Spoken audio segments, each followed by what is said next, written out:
Olá irmão que acompanha o canal Templo São Paulo Leste, tudo bom? Espero que esteja tudo ótimo com você, com a sua família e com todos. Vamos dar continuidade ao estudo do Vem Segue-me. Essa semana vamos ler Gênesis dos capítulos 6 ao capítulo 11 e Moisés capítulo 8. Tem vários assuntos, mas dois que merecem um grande destaque. O dilúvio e a Torre de Babel, que são dois acontecimentos que mudaram a história da humanidade. E vamos ver o porquê.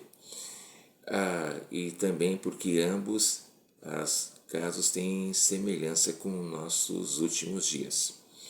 Em Gênesis 6 começa falando que a terra estava se multiplicando, as pessoas estavam tendo filhos e os homens estavam se casando com filhas que não eram do convênio, ou seja, estava tendo casamento com pessoas de religiões diferentes. E você pode perguntar, mas qual que é o problema? O importante que é o amor, que eles possam se entender. Não, é complicado porque duas pessoas com crenças diferentes, será que pode dar certo? Cada um tem uma forma de agir, uma forma de pensar, uma forma de seguir, e como isso poderia dar certo? A princípio não, mas depois acaba tendo muito atrito, muita confusão, estresse, e no caso de quem se casa fora do convênio, acaba muitas vezes, consequentemente, se afastando do convênio, começa a agir da forma do mundo. E aí o Senhor faz um alerta. O capítulo 6, versículo 3. Então disse o Senhor: meu espírito não permanecerá para sempre no homem, porque ele também é carne. Porém os meus dias serão 120 anos. Aqui o Senhor estava dizendo que ele não ia para sempre deixar seu espírito para as pessoas, mas que, porém, as pessoas teriam oportunidade de se arrepender. Ele estava ali anunciando já o dilúvio e eles iam ter 120 anos para poder se arrepender. Naquela época as pessoas viviam muito, mas eles iam ter a possibilidade de poderem entrar no caminho correto ou voltar ao caminho correto e poderem ter o perdão de seus pecados. O versículo 6. E arrependeu-se o Senhor de haver feito o homem sobre a terra e pesou-lhe em seu coração. Na primeira vez que eu fui estudar a Bíblia, eu fiquei pensando, mas como Deus poderia se arrepender? Se Ele é perfeito, como que pode acontecer isso? E lembramos que a Bíblia passou por várias mãos que acabaram fazendo traduções e interpretações a seu modo, e aí ficou assim. Porém, na Pérola de Grande Valor, nós vemos com a explicação e vamos ler agora o que de fato realmente aconteceu. Vamos para Moisés capítulo 8, versículo 25.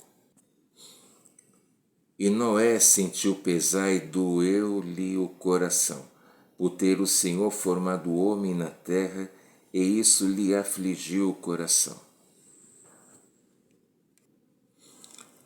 E aí vemos que quem na verdade estava pesaroso com toda aquela situação, com a iniquidade, o pecado, na verdade, era Noé. E Noé ele estava assim, pesaroso que o Senhor tivesse criado o homem e o homem tivesse acabado se degenerado da forma que estava acontecendo, porque a iniquidade dava uma coisa assim que a gente não consegue imaginar. Se hoje a gente vê o que aconteceu então naquela ocasião, estava uma coisa que estava sendo difícil, até mesmo poder receber uma inspiração. E então que fique bem claro, quem estava pesaroso era Noé e não o Pai Celestial, porque ele é perfeito. E Noé era um homem justo, assim como seus filhos Sem, Cão e Jafé, O Senhor viu a iniquidade e anunciou o dilúvio, como vimos, e ordenou que Noé construísse a arca e orientou como fazer ela e o que deveria levar. Claro, a sua família, 2 animais de cada espécie e o alimento. Ou seja, desde essa época já é ordenado a fazer o que? Armazenamento. E no estudo do Velho Testamento vamos ver outras ocasiões que também, mas nunca era necessário, porque a gente nunca sabe quando uma situação complicada ou terrível vai acontecer. E por isso a gente deve sempre armazenar, não gastar mais o que deve, não gastar com coisas sem importância, mas sim da gente sempre procurar ter o alimento dentro da nossa casa e estarmos preparados para alguma situação que possa aparecer. Correto? E no capítulo 7, Noé e sua família, eles entraram na arca. Ele fez tudo o que o Senhor havia ordenado e já estava com a idade de 600 anos quando o dilúvio veio. Ou seja, ele ficou os 120 anos, além de construir a arca, ele ficou chamando as pessoas ao arrependimento. Mas as pessoas estavam tão iníquas e tão cegas espiritualmente que ficaram: você é louco? Para que você está construindo isso? Até parece que esse dilúvio vai acontecer. Hoje em dia é fácil a gente elogiar Noé e a gente criticar as pessoas que o chamaram de louco. Mas e nós? Nós seguimos o conselho do profeta, nós obedecemos os mandamentos e nós procuramos prestar atenção quando mesmo um irmão ou uma irmã dão algum conselho, a gente procura levar em conta, considerar, ou a gente, isso não é para mim, tá louco e não sei o que. É algo para se ponderar. Aí o dilúvio veio e choveu 40 dias e 40 noites. Já imaginou?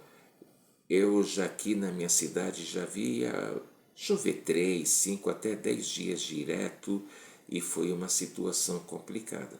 Agora você já imaginou ficar mais de um mês vendo uma chuva caindo sem parar? Quanto tempo você já viu chovendo assim dias seguidos aí na sua cidade? Deixa no comentário.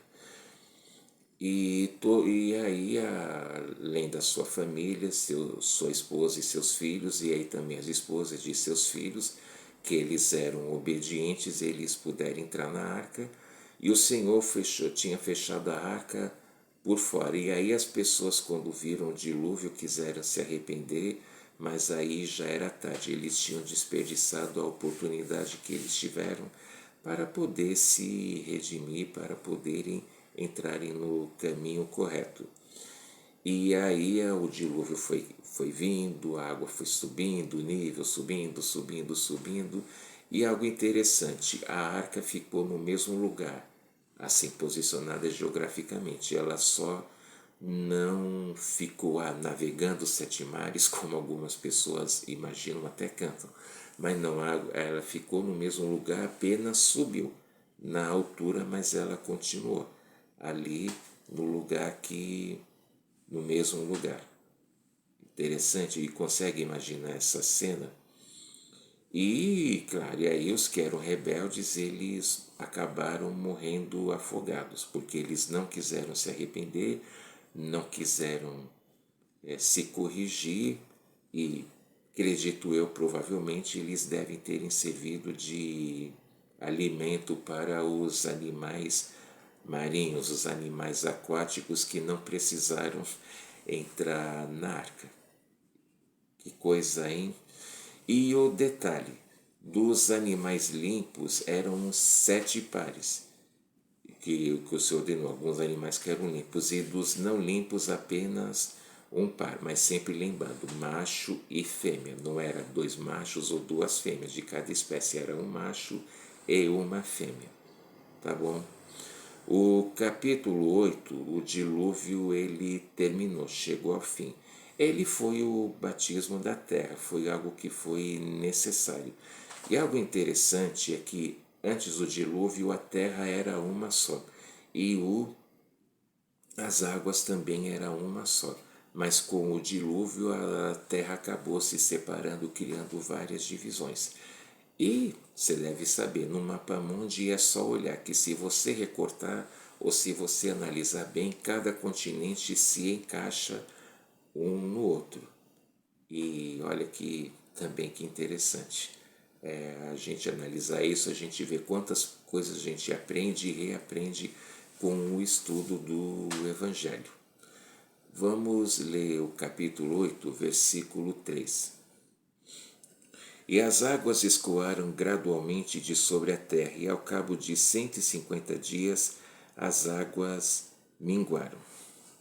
Então, depois de ficar mais de um mês lá vendo a água cair no dilúvio, eles tiveram que esperar 150 dias, ou seja, 5 meses para ver a água baixar, baixar, baixar. Aí, tá vendo só porque era tão necessário o armazenamento? Porque eles não iam poder sair da arca e como eles iam poder se alimentar. Eles tiveram que estar preparados e obedientes, eles se prepararam. E aí, depois de ficar mais de um mês vendo água caindo, eles tiveram que esperar 5 meses, quase um semestre, para ver as águas baixando. Ou seja, eles tiveram paciência. O versículo 5. E as águas foram minguando até o 10º mês. No 10º mês, no primeiro dia do mês, apareceram os cumes dos montes. Quer dizer, eles ainda esperaram mais tempo para que eles pudessem ver até o alto das montanhas, que são os cumes dos montes. Então, quantos dias Noé e sua família ficaram dentro da arca? É fantástico, é impressionante a gente pensar e ficar imaginando isso. Estou aqui tentando imaginar a cena e tal, ficar tanto tempo dentro de um local e esperando. Consegue ver a importância dessa história, por que é tão grandiosa, porque é tão fantástico esse acontecimento durante o estudo do Velho Testamento. E claro, quando chegar o Novo a gente vai ver também outras coisas também fantásticas, mas interessante e importante a gente ver, né? Quantas coisas a gente pode aprender com esse grande patriarca e sua família. A gente aprende sobre fé, sobre arrependimento, sobre sempre se manter firme. Uma coisa importante, não é por causa do dilúvio, ele não era popular. As pessoas o detestavam e odiavam, mas ele não se importou. Ele procurou se manter firme e obediente ao Senhor. E nós procuramos também ser firmes, ou a gente se preocupa apenas com a popularidade? Vamos lembrar sempre da demonstração de Paulo, que ele disse lá no Novo Testamento, que para ele não importava fazer a vontade dos homens, mas sim a vontade de Deus. E lembra daquele hino, mais perto quero estar, meu Deus, de ti, mesmo que seja a dor que me una a ti. E aí Deus ordenou que Noé e sua família eles se retirassem da arca, claro, tirassem os animais, e depois ele ofereceu sacrifícios para poder continuar sendo obedientes, né? Os sacrifícios holocaustos que na época era mandamento. Em Gênesis capítulo 9, Noé e seus filhos eles são ordenados a se multiplicar, e Deus fez um convênio com eles e prometeu que nunca mais enviaria outro dilúvio. Vamos ver no capítulo 9, o versículo 13. O meu arco pus na nuvem, e esse será por sinal do convênio entre mim e a terra.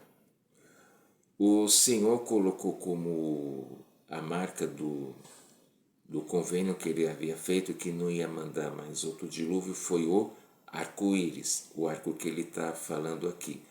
O arco-íris, hoje em dia, infelizmente, é usado para um propósito que não é espiritual, para um propósito que não é que está nas escrituras. O arco-íris ele é o símbolo do convênio que o Senhor fez, que ele não mandaria outro dilúvio aqui na terra. Correto? E Noé e seus filhos, eles povoaram a terra, eles cumpriram o mandamento de se fortificar e de se frutificar e encher a terra, ou seja, de se multiplicar. E os seus filhos eram justos, mas Canaã, que era filho de Cão, ele não era obediente. E Canaã é o que acabou sendo o criador, né, do povo os cananeus. Ele teve, a gente vê aqui que ele fez uma situação que ele colocou Noé para ser envergonhado. Mas seu pai e os seus tios, que eram Sem e Jafé, chamaram a atenção e corrigiram toda aquela situação. Então, nem sempre bons pais vai ser garantia de bons filhos.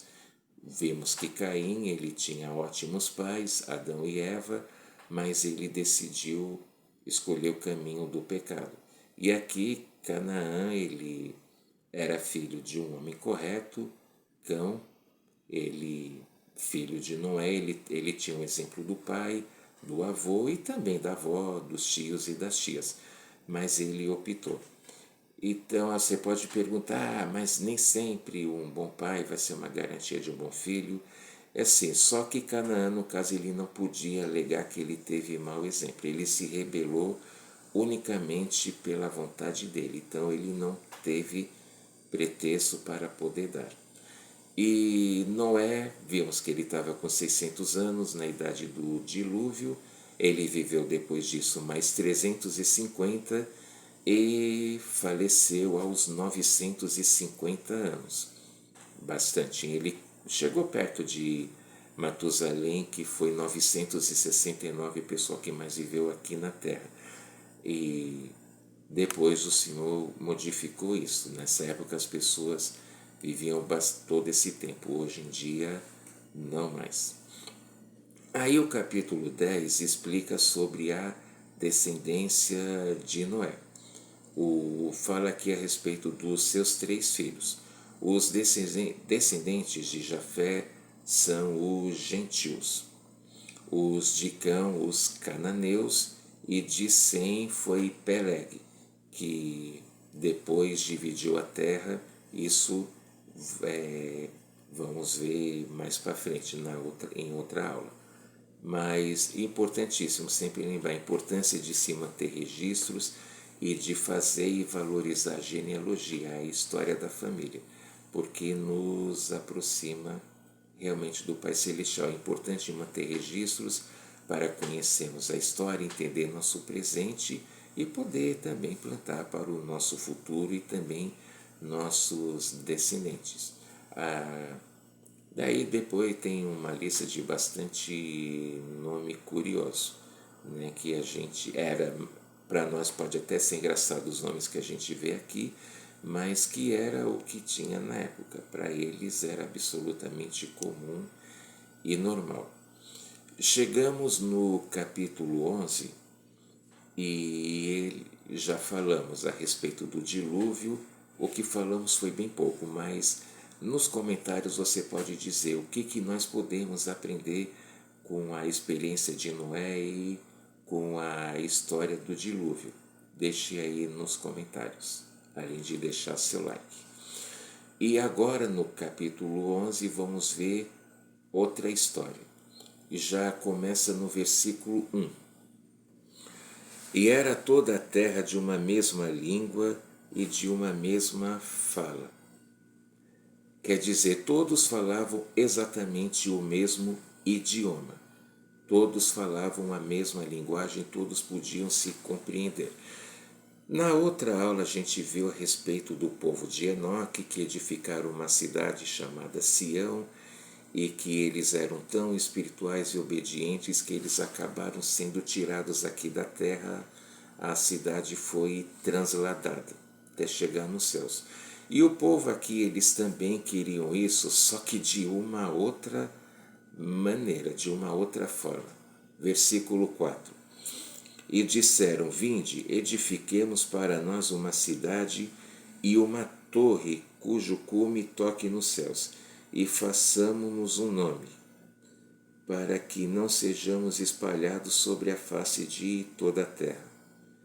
Então, olha só que coisa, eles queriam fazer uma cidade, uma torre que chegasse até o céu.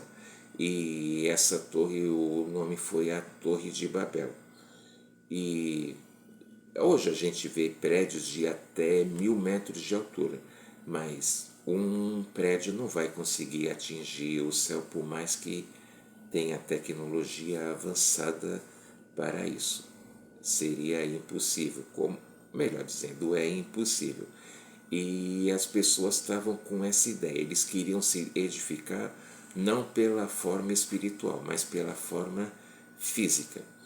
E o Senhor, ele desceu, ele viu, mas ele não os impediu, porque ele deixou o livre-arbítrio. Ele não quer que a gente tenha obediência cega ou a obediência fazer só por fazer, não. Ele quer que a gente tenha obediência pela fé. E ele não os impediu, porém, olha o que aconteceu. Versículo 7. Vinde, desçamos e confundamos ali a sua língua, para que não entenda um a língua do outro. A partir desse momento, então, foi criado todos os idiomas que a gente conhece, e eles já não podiam mais se comunicar. Um não conseguia mais entender o que o outro falava, então a partir daí teve a confusão de línguas. A partir daí teve a confusão, né? Aí, quantos idiomas existem no mundo? Só no continente africano existe 1.200 ou mais dialetos diferentes. Já pensou? Então, eles já não puderam mais continuar com seu objetivo. O versículo 8. Assim o Senhor os espalhou dali sobre a face de toda a terra, e cessaram de edificar a cidade. A partir desse momento, aí eles foram espalhados, começou a ter tantos idiomas, e acredita-se também que a partir desse momento que apareceu pessoas, né, com características físicas diferentes, e então olha o resultado de não querer se elevar espiritualmente, mas sim fisicamente. E o Senhor deixou livre-arbítrio, mas o Senhor sempre deixou claro que nós somos livres para escolher, porém que não somos livres para escolher as consequências. Versículo 9. Por isso se chamou o seu nome Babel, porquanto ali confundiu o Senhor a língua de toda a terra, e dali os espalhou o Senhor sobre a face de toda a terra. Então, quer dizer, então, o Ibabel é um dos símbolos de iniquidade, os símbolos de pecado. Então, é o que aconteceu. Eles não conseguiram o seu propósito, vamos dizer, essa ideia maluca de querer construir uma cidade ou uma torre que atingisse o céu. E o Senhor os espalhou por toda a terra, como a gente vê todos os povos e que existem aqui sobre o planeta até hoje. E então é explicado a genealogia de Sem. Ela é significativa, pois, como falamos, é importantíssimo se manter registros e a gente vê os seus descendentes. E um dos descendentes de Sem era outro grande patriarca, ou seja, Abraão, que ele se casou com Sarai, que ela era estéril e eles não tinham filhos. Vamos ver o versículo 31. E Terá tomou um filho, seu filho Abraão, e Ló, filho de Arã, filho de seu filho, e sua nora Sarai, mulher de seu filho Abrão. E saiu com eles de Ur dos caldeus para ir à terra de Canaã, e foram até Arã e habitaram ali. esse versículo já começa falando a respeito do grande patriarca Abraão. Aqui, na ocasião, ele ainda se chamava Abrão, e sua esposa Sara, nessa ocasião, era Sarai. Mas, porém, na continuação do estudo, vamos ver por que o nome dele se mudou de Abraão para Abraão e de Sarai ficou Sara. Então, essa é a aula de hoje. Então, dois assuntos que realmente mudaram para o rumo e a história da humanidade. A gente vê, né, que tudo que o Senhor faz, ele tem um propósito e qual é a semelhança com os últimos dias que falou no começo da aula. A gente vê pessoas como a iniquidade está aí, as coisas erradas acontecendo, o bem chamado de mal, o mal chamado de bem, as pessoas querendo se edificar fisicamente. Um dos problemas das pessoas lá da Torre de Babel era o orgulho, a arrogância. Nós vemos isso acontecendo nesses últimos dias e que nós possamos então aprender. Nós não estamos aqui no começo da humanidade, como a gente vê aqui, a gente está nos últimos dias aguardando a vinda do Senhor, mas que possamos usar esses exemplos para nossas vidas, para podermos nos edificar, podermos nos aproximar mais do Senhor. Dessa aula que eu deixo em nome de Jesus Cristo. Amém. E mais uma vez faço o convite, deixa aí seus comentários, não esqueça de deixar seu like e compartilhe esse vídeo com as pessoas que você conhece e vamos continuar nos edificando. Muito obrigado, um grande abraço, até a próxima, tchau.